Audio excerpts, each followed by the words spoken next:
오늘 두 구원의 방식이라는 제목으로 은혜를 나누고자 합니다. 마가복음은 다른 복음서들에 비해서 예수님의 고난, 즉 예수님의 순환에 많은 장을 할애합니다. 특별히 10장 이후로 벌써 예루살렘에서의 행적, 그 십자가로 치닫는 긴 행적들이 이제 10장 이후로 나오는 것을 봅니다. 거듭 마가는 여러 기사를 통해서 하나의 이슈를 우리에게 던지고 있지요. 핵심은 왜 예수님은 돌아가셔야만 했을까? 왜 예수님은 십자가를 져야만 하는가입니다. 오늘 예수님께서는 예루살렘 성전에서 포도원 비유를 말씀하십니다. 지난번에도 우리가 보았지만 예수님은 예루살렘의 성전에 들어가셔서 장사하는 자들, 매매하는 자들의 상을 엎으시며 내 집은 만민이 기도하는 집인데 너희는 강도의 소굴로 만들었다라고 책망하시는 장면을 봅니다. 그리고 이 일 후에 대제사장들과 서기관들과 종교 지도자들, 바리새인들이 예수님께 나와서 당신은 누구의 권위로, 무슨 권위로 이런 일을 행합니까? 라고 질문합니다. 그리고 11장 마지막 부분에 예수님 거꾸로 반문하시죠. 요한의 세례가 하늘로부터냐 사람에게로부터냐 라는 질문을 하십니다. 그리고 이어지는 본문이 바로 오늘 본문이지. 예수님은 아무 대답도 하지 못하는 이 종교인들, 이 소위 말하는 이스라엘의 지도자라 일컫는 이들을 향하여 오늘 이 포도원 비유를 주고 계시는 거예요. 무슨 권위로 이런 일을 행하는가에 대한 그것에 대한 답변이기도 하지요. 너무나 우리에게 익히 알려진 본문입니다. 한 사람이 포도원을 만들어요. 여기서 말하는 포도원 주인은 하나님일 겁니다. 그리고 포도원은 구약과 동일하게 상징성으로 이스라엘을 가리키겠죠. 여기에서 일을 맡기고 간 그 농부들, 그들은 바로 지도자들이에요. 세를 받으러 소출을 얻으려고 종들을 보냅니다. 이 종들은 누굴까요? 여기 보니까 여러 종들이 보냄을 받지만 때로 맞고 쫓김을 당하기도 하고 심지어 나중에는 죽임을 당하기까지 하지요. 이 종들은 바로 하나님의 말씀을 선포하는 예언자들, 선지자들일 거예요. 그러한 하나님의 종들을 보냄에도 불구하고 이 농부들이 그들을 능욕하고 때리고 심지어 죽이기까지 하니까 최후의 수단으로 바로 이 포도원의 주인의 아들을 보냅니다. 예, 이 아들은 바로 예수 그리스도시죠. 오늘 본문은 이사야서 5장 1절에서 7절에 나오는 포도원 노래라고 하는 그 유명한 말씀을 모티브로 한 거예요. 예수는 이 이사야서 5장에 나오는 이 말씀을 가지고 이제 새로운 비유로 적용을 합니다. 좀 긴 본문이지만 우리 이사야서 5장 1절로 7절을 같이 한번 보겠습니다. 본문 좀 띄워주세요. 이사야서 5장 1절에서 7절입니다. 교독하면서 읽겠습니다. 제가 1절 보겠습니다. 나는 내가 사랑하는 자를 위하여 노래하되 내가 사랑하는 자의 포도원을 노래하리라. 내가 사랑하는 자에게 포도원이 있으며 심히 기름진 산이로다.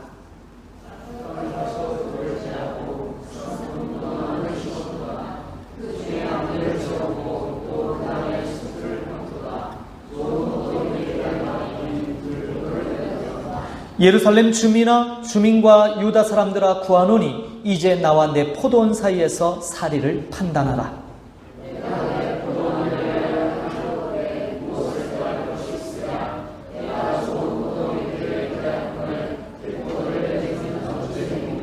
이제 내가 내 포도원에 어떻게 행할지를 너희에게 이르리라. 내가 그 울타리를 걷어 먹힘을 당하게 하며 그 담을 헐어 짓밟히게 할 것이다.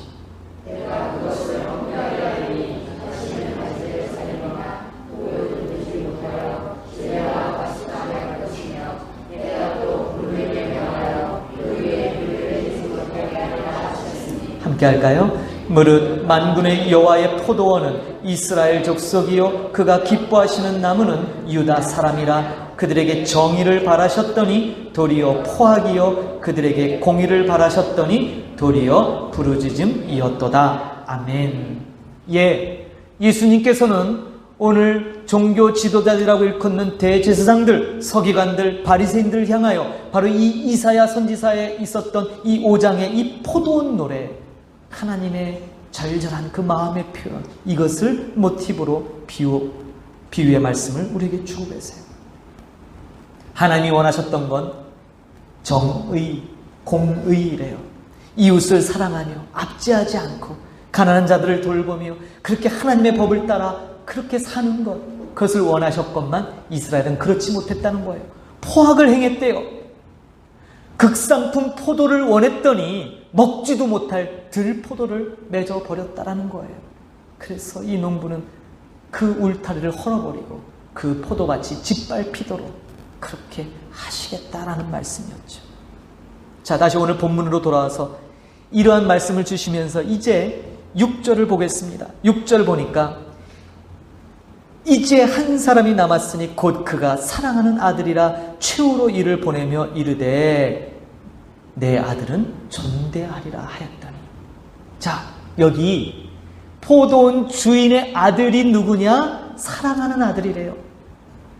예수님의 자기 표출이죠. 사랑하는 아들.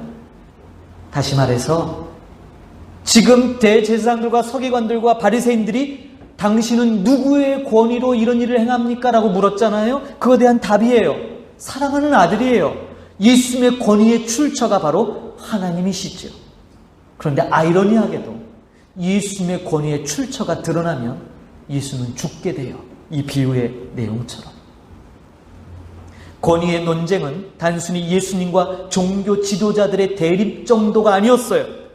여러분, 예루살렘 성전은 다른 민족과 이스라엘을 구분하는 상징이었습니다. 그런데 그 성전의 중심 기능인 희생제사를 예수님이 드리지 못하도록 막았잖아요. 이것은 이스라엘이 다른 민족과 똑같아진다는 것을 의미하기도 해요. 차별이 없어졌어요. 하나님의 대리인이었던 종교 지도자들은 성전의 주인이 되고자 합니다. 마치 오늘 본문에 나오는 그 포도원의 농부들이 그 포도원의 주인 행사하는 것처럼이죠. 그래서 7절 말씀은 이러한 배경하에 농부들, 즉 종교 지도자들의 결정을 보여줍니다. 7절, 8절을 볼까요? 그 농부들이 서로 말하되 이는 상속자니 자 죽이자. 그러면 그 유산이 우리 것이 되리라 하고 잡아 죽여 포도원 밖에 내던집니다. 여러분, 포도원 밖, 아까 포도원을 이스라엘이라고 했잖아요. 그대로예요. 유대인들이 예수님을 잡아 로마 사람들 손에 넘기지요. 자신들이 더러운 일은 하지 않겠다고 로마 사람들에게 예수님을 던져버립니다. 그리고 이어지는 말씀, 여러분 오늘 본문의 핵심은 10절에 있어요. 10절 같이 한번 우리 10절 다시 한번 읽어볼까요? 시작.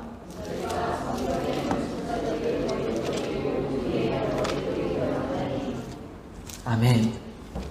자, 10절에 보니까 성경에 건축자들이 버린 돌이 모퉁이의 머릿돌이 되었다라는 거예요. 머릿돌. 하나님의 반전이 여기에 있습니다. 진멸당할 농부들의 입장에서 볼 때 예수님은 완전히 쓸모없고 쓸데없는 사람이에요. 그래서 갖다 버리는 거예요. 예수님은 그들이 보기에는 마치 그냥 함부로 대해도 되는, 그냥 무가치해서 버리는 쓰레기처럼 여겼던 거예요. 그래서 어떻게 해서 이 농부들은 예수님을 쓰레기 취급하며 그렇게 갖다 버릴 수 없는 걸까요? 오늘 본문을 조금 다른 각도에서 좀 깊이 있게 다시 한번 살펴보자 한다면 다른 복음서의 말씀을 좀 같이 곁들여 볼 필요가 있어요. 마태복음 23장 34절 35절을 좀 보겠습니다. 제가 읽어드립니다. 그러므로 내가 너희에게 선지자들과 지혜 있는 자들과 서기관들을 보내매 너희가 그 중에서 더러는 죽이고 십자가에 못 박고 그 중에 더러는 너희 회당에서 채찍질하고 이 동네에서 저 동네로 구박하리라. 그러므로 의인 아벨의 피로부터 성전과 제단사에서 너희가 죽인 바라가의 아들 사가랴의 피까지 땅 위에서 흘린 의로운 피가 다 너희에게 돌아가리라. 자, 마태복음에서는 선지자들의 운명을 소개하고 있어요. 우리가 오늘 본문을 좀 더 깊게 이해하기 위해서 이 선지자들의 운명을 소개하는 이유는 오늘 본문에서 농부들이 선지자들을 이런 식으로 대우했기 때문이에요. 선지자를 학대한 자들이 도대체 어떤 구원 방식을 갖고 있었기에 선지자를 이처럼 버림받게 만들었냐 하는 것이에요. 마태복음 23장에 보니까 아벨의 피를 흘렸다라는 구절이 있어요. 아벨의 피. 여러분, 아벨은 누가 죽였죠? 그의 형 가인이 죽였죠. 왜 죽였어요? 왜 동생을 형 가인이 죽였을까요? 그것은 하나님께서 자신의 제사는 받지 않고 아벨의 제사를 받아주셨기 때문이지요. 그렇다면 왜 하나님은 가인의 제사를 받지 않으셨을까요? 바로 가인의 제사 의식이 오늘 본문에 나오는 농부들의 구원 의식이기 때문에 그래요. 똑같아요. 농부들이나 가인이나 모두 하나님에게 압력을 가해서, 다른 말로 신적 존재에게 압력을 가해서 자기 자신들을 구원하지 않으면 안 되도록 그렇게 유도하죠. 하나님을 자기 편으로 만들기 위해. 그래서 사람들은 어떻게 합니까? 정성이라는 이름으로 신에게 압력을 행사해요. 그렇게 다가가요. 하나님은 그러한 가인의 제사 받지 않으셨어요. 제사 받으시는 당사자인 하나님께서 안 받으시겠다는데 인간인 우리들이 무슨 할 말이 있겠어요? 그런데도 사람들은 이렇게 생각해요. 여러분, 우리말에 이런 말이 있죠. 지성이면 감천이다. 열심히 지성을 들이면 하늘도 감동한다는 거예요. 지성이면, 정성을 다 기울이면 신은 받아야만 하고 우리에게 복을 주지 않고는 못 베긴다라고 우기는 거죠. 이것이, 여러분, 이런 구원 방식, 성경에서 말하는 구원 방식은 이것과는 전혀 다르죠. 시편 40편 6절에 보니까 이렇게 말씀합니다. 주께서 내 귀를 통하여 내게 들려주시기를 제사와 예물을 기뻐하지 아니하시며 번제와 속죄제를 요구하지 아니하신다 하신지라. 하나님께서는 우리 인간들이 드리는 것 때문에, 그것 때문에 우리를 구원하지 않겠다는 거예요. 지극정성이면 신이 다 받을 거라고 우겨대는 그것은 우리 인간들의 일방적 생각이죠. 하나님의 구원의 방식은 완전히 다른 방식으로 이루어지는 거예요. 인간들, 우리들이 전혀 예상치 못한 그런 방식이 하나님의 구원 방식이에요. 여러분, 그 대표적인 방식이 무엇일까요? 우리 여기 아이들, 학생들도 있는데 우리가 많이 들었던 아브라함에게 하나님이 행하셨던 방식이 바로 그거예요. 아브라함을 통해서 나타났던 하나님의 구원 방식 무엇입니까? 요약하자면 아버지가 아들을 버리는 거예요. 아버지가 아들을 버림이라는 이 독특한 방식.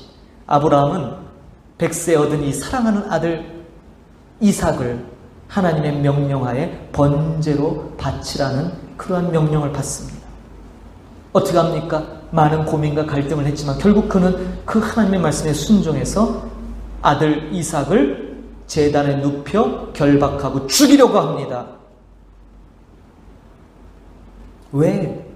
하나님은 우리 사람들이 하나님 앞에 지극정성을 하는 그것에 응답하여 복을 주시는 좀 이런 간편한 방식, 왜 이런 거 잘 안 하실까요? 왜요? 좀 쉽게 가시면 안 되나요? 좀 우리가 좀 하나님 앞에 정성을 다하면 그것에 상응하는 복을 좀 주시면 서로 좋지 않을까요? 하나님 그렇게 안 하시는 것 같아요. 왜일까요? 여러분, 하나님의 백성은 아버지 하나님의 마음을 알아야 되기 때문이에요. 하나님의 백성이 아버지의 마음을 모르고서는 살아갈 수 없기 때문이에요. 다른 말로 하나님 아버지의 그 아들을 죽이는, 사랑하는 아들을 죽이는 그 마음을 모르고서는 누구도 천국에 들어갈 수 없기 때문이에요. 아버지 아브라함이 이삭을 막 잡으려고 하는 순간 하나님께서는 순양을 미리 풀 속에 준비시켜서 이삭 대신 잡아 죽이게 하셨어요. 그래서 성경은 이걸 기록하죠. 이것이 바로 여호와 이레, 곧 하나님의 준비하심이었죠. 여러분, 아브라함의 그 제사 행위, 그 하나님께 드려지는 것, 그것 때문에, 아들 이삭의 순종 때문에 구원받은 게 아니라 하나님께서 친히 준비해 두신, 예비하신 장차 오실 예수 그리스도, 그것 때문에 구원받는 거예요. 아브라함이 그것을 알게 됐고 그것을 믿었어요.